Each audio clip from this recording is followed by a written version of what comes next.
Since its founding in 1948, the National Association for Stock Car Autocars, or NASCAR, has had some astonishing crashes that led the sport to undergo significant changes, ranging from the cars to the tracks and even the speed. This is a small sample of some of the biggest crashes that brought NASCAR to what it is today.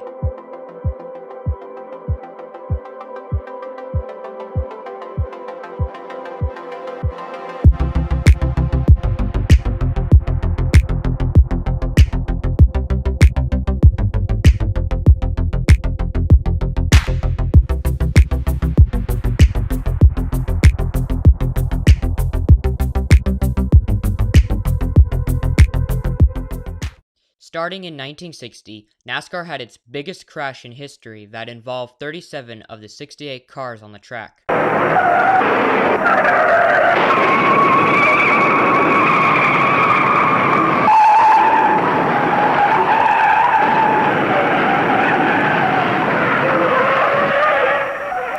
One year later, in 1961, Johnny Beauchamp and Lee Petty both launched their cars over the retaining wall at Daytona. Both men survived with severe injuries, but their careers ended as a result of that wreck. During the early days of NASCAR, Edward Glenn Roberts Jr., better known as Fireball Roberts, was one of the best-known NASCAR drivers at the time. However, his career ended at Charlotte Motor Speedway in 1964 when Junior Johnson and Ned Jarrett crashed and Roberts spun out trying to avoid the accident. Roberts' car hit the inside wall and burst into flames. Roberts had second and third degree burns on 80% of his body and got pneumonia, which ended up being the cause of his death 6 weeks later. Because of this accident, NASCAR made fire retardant safety gear essential while improving fire extinguishing systems and replacing the steel fuel tanks in favor of rubber fuel cells. One thing that is commonly seen in stock cars today are the window nets. Originally, NASCAR didn't have window nets, but that changed in 1970 when Richard Petty lost control of his car and slammed the inside wall and started flipping wildly at Darlington Motor Speedway. People who witnessed this wreck thought Petty received fatal injuries resulting from the crash, especially when they saw his arms hanging out the window. However, Petty had only injured his shoulder, but his head did hit the track pavement several times, which led NASCAR to install the safety net on the driver's window. To this day, drivers are told to lower their window nets after a wreck to let safety personnel know that they are okay. NASCAR started to broadcast a race from beginning to end live for the first time for the 1979 Daytona 500. Boy, that was worth watching. The last lap, trying to take it home. It's all come down to this. Out of turn two, Donnie Allison in first. Finish line, Allison and Yarborough started a fistfight.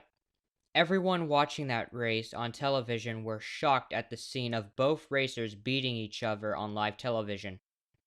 As of 2020, NASCAR is broadcasted to 150 countries, and fights continue to be fan favorites ever since. During the 1980s, the cars were capable of going well over 200 miles per hour in tracks like Daytona and Talladega. That was accepted until 1987 when Bobby Allison blew a tire and crashed into the catch fence at Talladega. One of the real... Oh, we have a problem. Throwing a tire.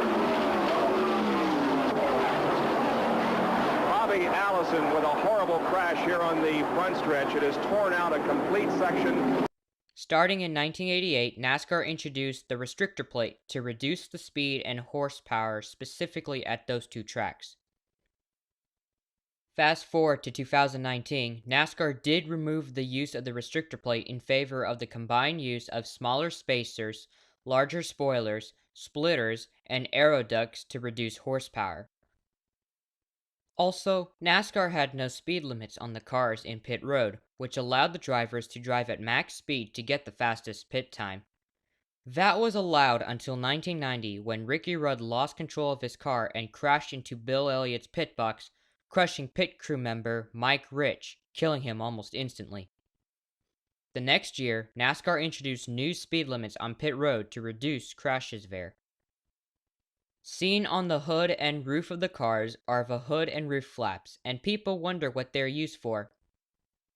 I think the answer might be illustrated by Rusty Wallace's wild flips at Daytona and Talladega.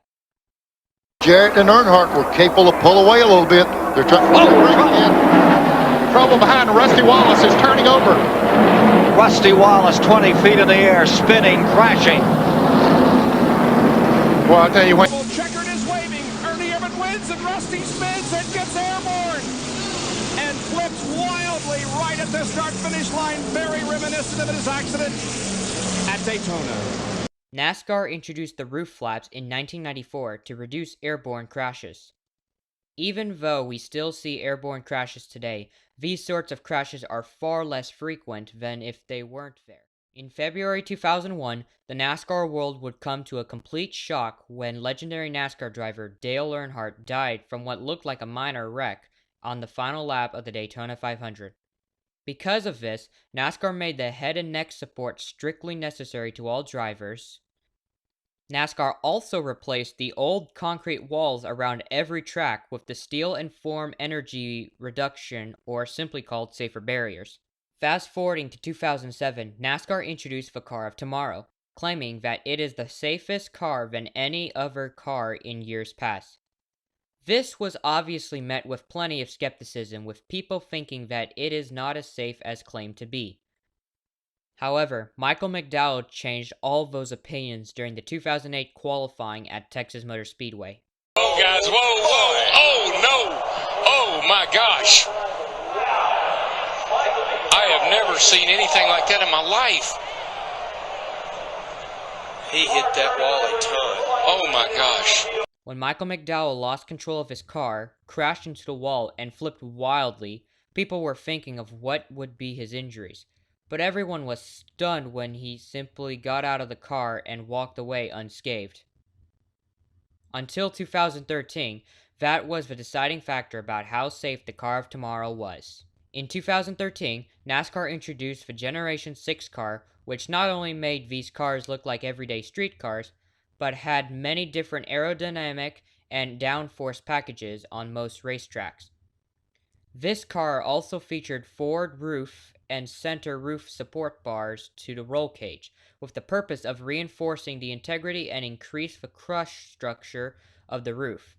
They increased the size of the roof flaps to help keep the cars on the ground to prevent it from flipping while going backwards at high speeds, like I mentioned earlier. Nonetheless, there have been a few instances where the Gen 6 car has gone airborne and flipped during high-speed crashes. In 2015, Austin Dillon, who was driving the number 3 car, was caught in a multi-car wreck and crashed into the catch fence on the final lap at Daytona.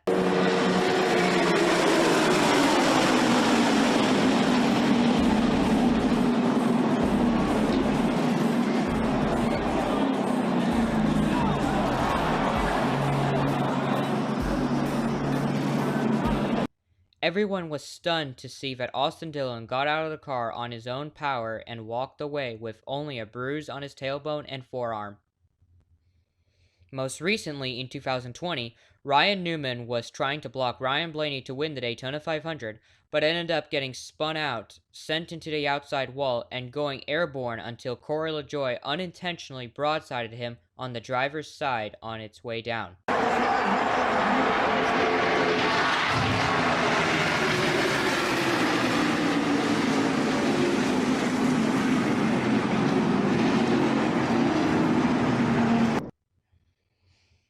Ryan Newman was unconscious but survived with only a bruised brain.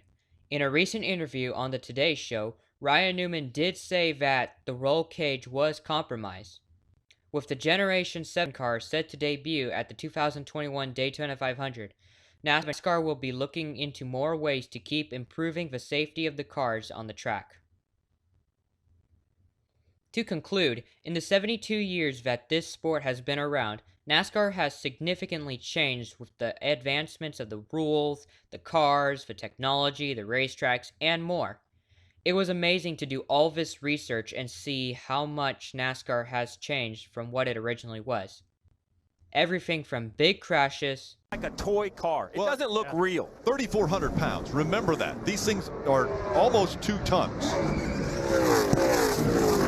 to last lap passes. The 2017 champion, will he get the bumper? Yes, he does! Here comes Logano! Logano on the inside! A drag race, they're sideways!